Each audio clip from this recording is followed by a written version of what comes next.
Eu queria começar dizendo o seguinte: quem aqui está soprando brasa? Nós estamos soprando brasa em condições muito adversas, né? E eu gostei muito da nossa mística do começo, que é discutir, no fundo, São João, né, o que é o profeta. E eu me lembro de ver uma aula de catequese da minha mãe para os netos, e eu estava passando assim, eu falei, eu vou escutar, vou roubar um pouquinho dessa aula. Eu fiquei curioso de ver o que ela fala sobre o profeta. E ela falou o seguinte, ela falou, o profeta é aquele que faz a crítica do momento e que aponta para a necessidade de uma coisa diferente no futuro, que aponta para a necessidade de mudanças, né? Então, e é isso que a gente está fazendo aqui, né? Nós estamos denunciando as mazelas, colocando a voz do povo na agenda política, né, na agenda social brasileira, e mostrando e insistindo na necessidade de um outro mundo, né? Então, eu acho que esse é o denominador comum. E eu acho que, para a gente eu poder entender as lutas locais dentro do contexto mais geral, eu vou tentar fazer um rápido painel de como é que está da conjuntura, uma leitura da conjuntura, né? Quais são os problemas do país, quais são as suas possíveis soluções. E o ponto de partida é entender o mundo, a realidade, porque os problemas estão no mundo e as possíveis soluções também, né? Então, eu queria primeiro dizer o seguinte: qual é o capitalismo do nosso tempo? Porque isto vai organizar todas as lutas, e mesmo aquelas que parecem muito locais, muito isoladas, na verdade, ela, em última instância, tem uma articulação global.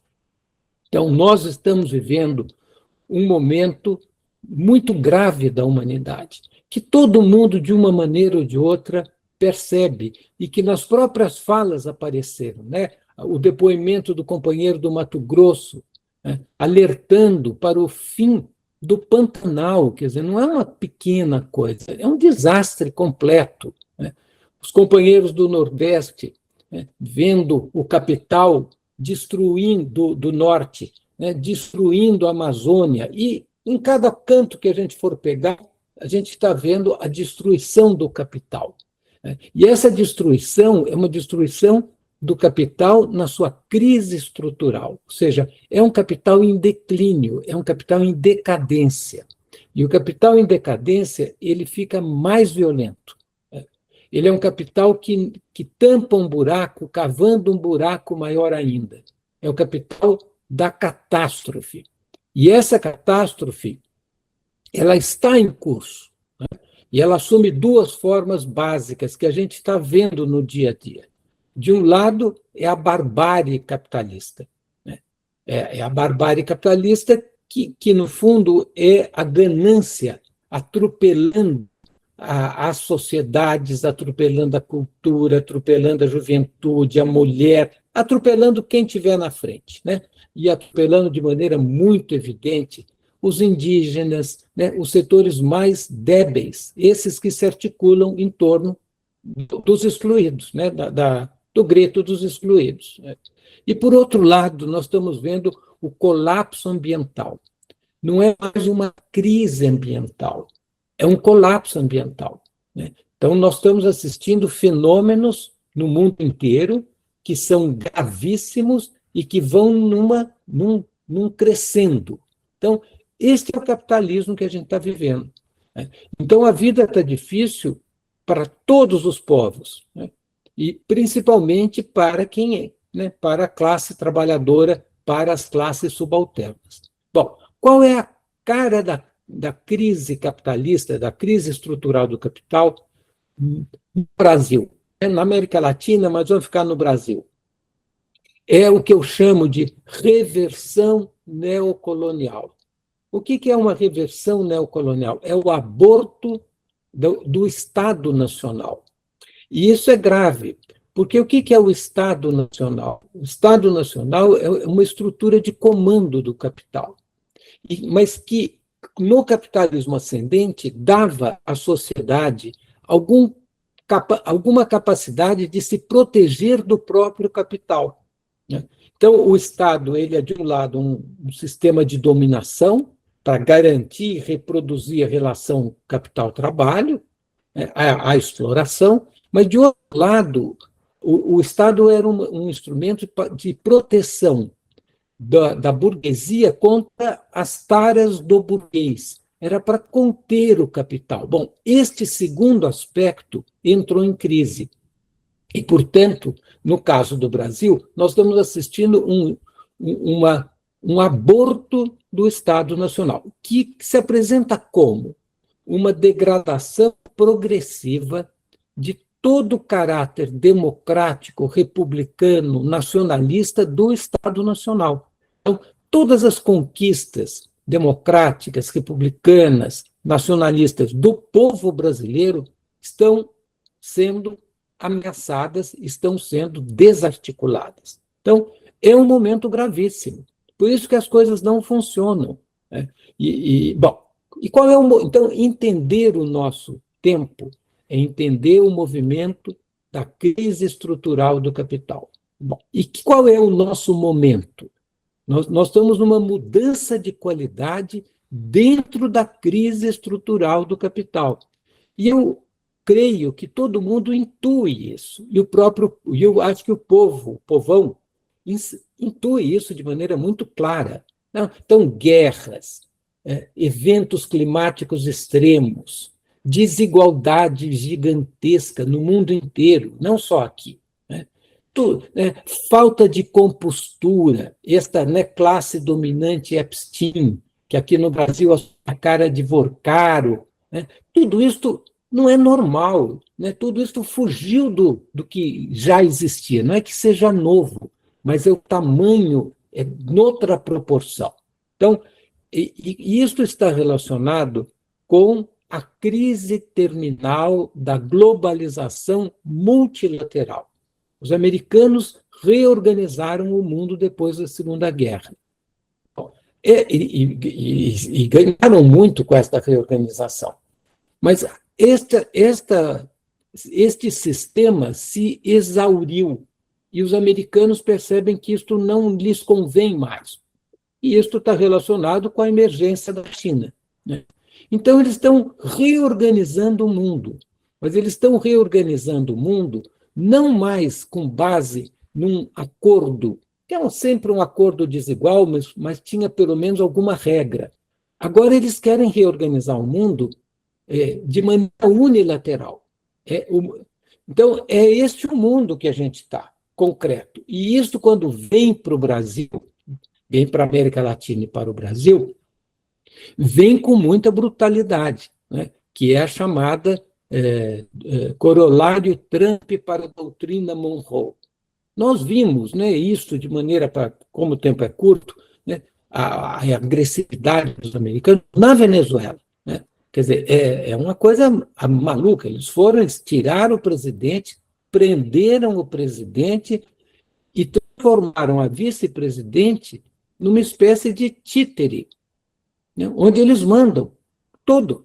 Eles vendem o petróleo, eles ficam com o dinheiro, eles transferem o dinheiro para o Estado venezuelano conforme as conveniências dos americanos. Eles controlam o orçamento do governo venezuelano. Então, isso é para dizer o seguinte: é este o capitalismo concreto, não o capitalismo ideal, não, este é o mundo concreto. Bom, e isto, no Brasil, eu acho que isto vai ter um impacto basicamente em 3 eixos, para a gente organizar um pouco o discurso. Primeiro, os americanos vão redefinir a soberania nacional. O que o Brasil pode e não pode? O Brasil pode regular as big techs? O Brasil pode controlar as terras raras? O Brasil pode ter PIX? Você imagina, tudo isso está sendo rediscutido, né? A gente imaginava que isso era uma conquista ganha. Não, isto, se não houver luta, volta para trás, né? Um segundo eixo é o problema das condições de vida da população. do que eu chamo de nível tradicional de vida dos trabalhadores. Isto também vai ser redefinido, porque a esta redefinição da divisão internacional do trabalho, ela mexe em todas as partes, mesmo aquelas que estão lá mais remotas, né? Lá no interior do Amapá, lá no interior do, sei lá, lá em Marabá, tudo isso vai mexer. E a gente está vendo isso. Então, e isso implica o quê? Né? Implica maior exploração do povo, maior superexploração do povo. Né?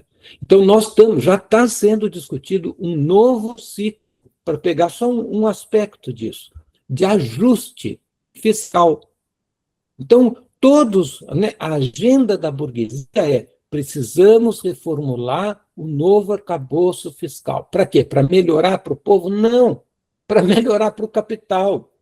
Então, nova reforma da Previdência, nova reforma administrativa, fim do piso de teto constitucional para gastos em saúde e educação, o que quer dizer menos educação, desarticulação do SUS, desvinculação do salário mínimo com benefícios sociais, que quer dizer o seguinte: menos dinheiro para o povo. E para que isso, alguém pode dizer? Para criar negócios para o capital e para regar a dívida pública.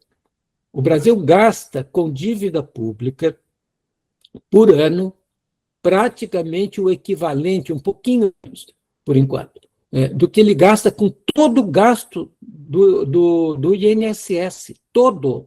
Então, a gente escuta na televisão: não, porque tem um rombo na Previdência e tal. Não, todo o gasto, todo, sem contar a receita, né, da Previdência, é praticamente o que se gasta com juros, que beneficia, vamos dizer assim, para fazer um chute qualificado, uns 200, 400 mil brasileiros. Né? São os que ganham com isso. E, na verdade, quem ganha é um grupinho minúsculo de uns 20 mil, 50 mil brasileiros, que são os que, de fato, mandam no país. Então, esse é um segundo elemento. Há um ataque à soberania, vai ter agora novos ataques aos trabalhadores. E se vocês quiserem imaginar como, né, qual é a figura disso política, é o Milei, é o Trump, né, é o presidente do Chile, é isso que eles estão cozinhando. Bom, e terceiro, é o ataque ao meio ambiente. É um ataque virulento ao meio ambiente. E, no caso brasileiro, de maneira muito forte. Porque qual é a frente de expansão do capitalismo no Brasil? Como nós estamos sendo relegados a uma posição ainda mais subalterna na divisão internacional do trabalho, o capital corre para o Pantanal, para o Cerrado, para a Amazônia, provocando destruições. Então, nós estamos vendo, por exemplo, eu queria só dar a luta dos indígenas, uma luta corajosa. Estão isolados, são os mais atacados, mas eles lutam, eles se levantaram e eles lutam. Né? Eu me lembro do lema do acampamento Terra Livre, que eu acho que deve nos inspirar. É a seguinte: nossas terras não estão à venda. E a segunda parte eu acho mais bonita ainda, ele fala assim: a solução somos nós. Ou seja, não há ilusão de terceirizar a solução para um deputado, para um político providencial. Não, a solução somos nós, na luta. Né? Então, isso os indígenas estão fazendo. Conseguiram brecar a privatização dos rios. Foi uma batalha importante, mas a guerra não foi vencida, porque o capital está entrando na Amazônia, precisa de meios para levar a soja para o porto, e o meio é rio. Então, os indígenas estão na trincheira segurando as pontas, mas eles sozinhos não têm a menor possibilidade de ganhar. E isso é importante a gente ter claro aqui, para a gente ter consciência do que eu quero enfatizar, que as nossas lutas locais, elas têm que ter uma articulação política geral, senão elas podem ter vitórias parciais, mas elas não ficam condenadas a perder a guerra, sem um projeto alternativo. E Então, eu acho que o nosso grande desafio é ter um projeto alternativo. O Guimarães Rosa, né, que é um tremendo escritor, dizia que toda ação principia por meio de uma palavra pensada. Nós temos que ter a palavra pensada, né? E a palavra pensada, no fundo, é que nós precisamos sair do mundo do capital. Nós precisamos ir além do capital. Nós estamos diante da possibilidade do fim do mundo. Esse é o tamanho da crise ambiental. Então, nós estamos enfrentando o fim do mundo. E não é que o fim do mundo está lá na frente, né? Nós já estamos em processos do fim do mundo, né? As enchentes no Rio Grande do Sul não são normais, e elas não são esporádicas, elas não são acidentais, elas vão se repetir, né?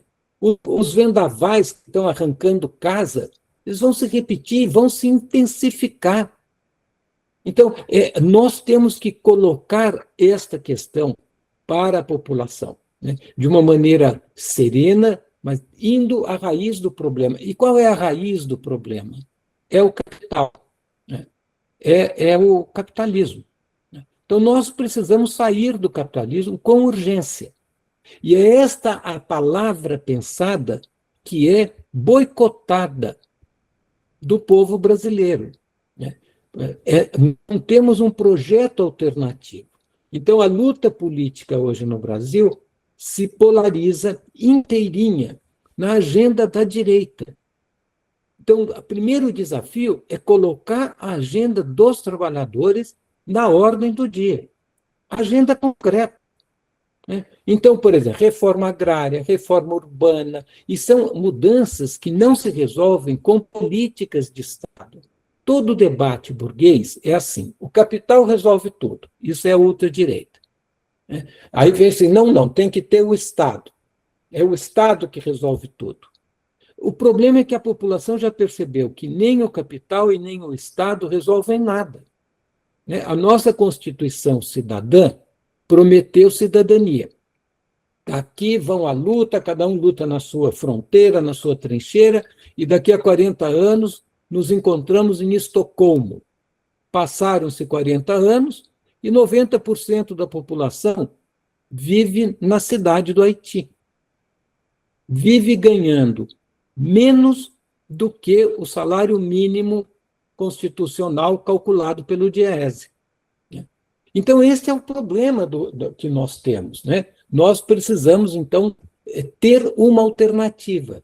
A agenda da burguesia é, na economia, aperta mais ainda. Na política, a política tem, vamos resolver os problemas com políticas, digamos, dentro de um mínimo de Estado de Direito, ou vamos resolver os problemas na base da ditadura. Essa é a polarização entre, né, e quem manda no Brasil, cá entre nós, não é nem o Lula nem o Bolsonaro. Quem manda no Brasil é o Centrão. Ora com sotaque Lula, ora com sotaque Bolsonaro. Por que eu estou falando isso? Eu estou falando isso porque eu quero chegar no seguinte ponto, que é o nosso desafio. Nós temos que ter, digamos, ficar soprando brasa da denúncia dos problemas, mas nós temos também que criar esperança. E para criar esperança, a esperança é criada na combinação da luta com a crítica. Mas nós temos que ter uma crítica que olhe como profeta, para além dos parâmetros. Porque, e para além dos parâmetros, é para além do capital. Porque dentro do capital, quem é que se apresenta como antissistêmico? A ultradireita, que paradoxalmente ela é o núcleo do sistema. Mas o que ela está propondo? Ela está propondo exacerbar o neoliberalismo e tirar o Estado de Direito, né, para que o capital tenha ainda mais liberdade de atuar. E você diz, e quem é que se contrapõe a isso? Ninguém. Não há uma contraposição, porque o governo, né, o establishment, as instituições, elas estão abraçadas no naufrágio da nova república. E nesse desespero, o povo ou perde a esperança, ou se ilude com a ideia de um homem providencial, ou uma parcela fala, bom, vamos melhor ficar do jeito que está, porque a alternativa é pior ainda. Mas isso não anima as pessoas, né? Então, eu acho que é esse o nosso grande desafio. Nós vamos ter que mudar, né? O mundo mudou, a crise se aprofundou, e isto exige de nós novas formas de enfrentar este mundo.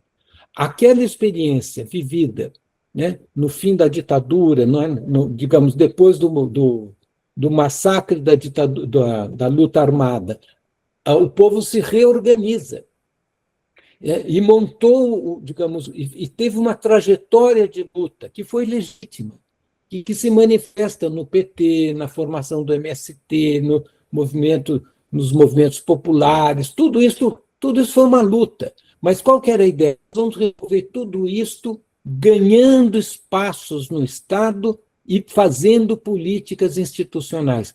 Este movimento foi derrotado. O capital derrotou. É um movimento legítimo, mas ele não funciona mais. É que nem um parafuso que espanou. Então, nós vamos ter que aprender a fazer política fora disso. E estamos aprendendo. Quando os indígenas dizem nossa terra não está à venda, a solução somos nós, é muito interessante, porque é uma mudança importante. Porque uma coisa é eu falar o seguinte, nós vamos mudando devagarzinho, vamos acumulando força e vamos depois conciliando com o capital. Outra coisa é você organizar o povo para uma luta intransigente. Nós estamos aqui defendendo as nossas terras e não vamos abrir mão. Não tem negociação. Nós não vamos negociar a privatização do Rio. Nós não vamos negociar a nossa terra. Então, é uma outra mudança. E eu acho que é esta mudança que é o desafio, digamos, dos trabalhadores do mundo inteiro, não somos só nós, mas ele também chega aqui a nós. E eu acho que é dentro deste espírito que a gente deve pensar né, o nosso grito específico, mas a nossa trajetória de luta. Nós temos que ter um denominador comum que organize todas estas lutas concretas, né? E este denominador comum tem que ser a crítica implacável, né, da sociedade capitalista, né, e a possibilidade de uma alternativa. Só para terminar, né, todo mundo deve estar falando, puxa, mas nós vamos falar em socialismo, anticapitalismo, né? Isso é tão difícil. É curioso como a direita fala muito nisso, porque a direita sabe a potencialidade que isto tem e faz uma espécie de fogo de encontro, né? E logo em seguida um vaca amarela. Então nós ficamos encaixados inteirinho na agenda do capital. E eu acho que o grande desafio que a gente tem é sair da agenda do capital, né? Concretamente, colocando as demandas do povo brasileiro, né? Que é esse que é o grito dos excluídos, né? É o momento da segunda independência, e os eixos são estes, né? Soberania, melhoria das condições de vida da população, defesa do meio ambiente. A burguesia não vai fazer isso, os ataques, só para concluir mesmo, os ataques, não é que eles vêm de fora, não é que o Trump faz, eles vêm de fora e eles vêm de dentro.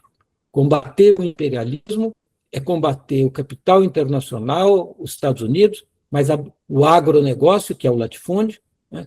O capital, a dívida pública, é combater a burguesia brasileira, melhorar as condições de vida dos trabalhadores, é enfrentar um capitalismo que transformou a superexploração na galinha dos ovos de ouro. E defender o meio ambiente é pensar, na verdade, um modo completamente diferente de viver e de produzir. É isso, o tempo é curto, mas eu agradeço muito a possibilidade e a honra que eu tenho de poder conversar com vocês. Obrigado.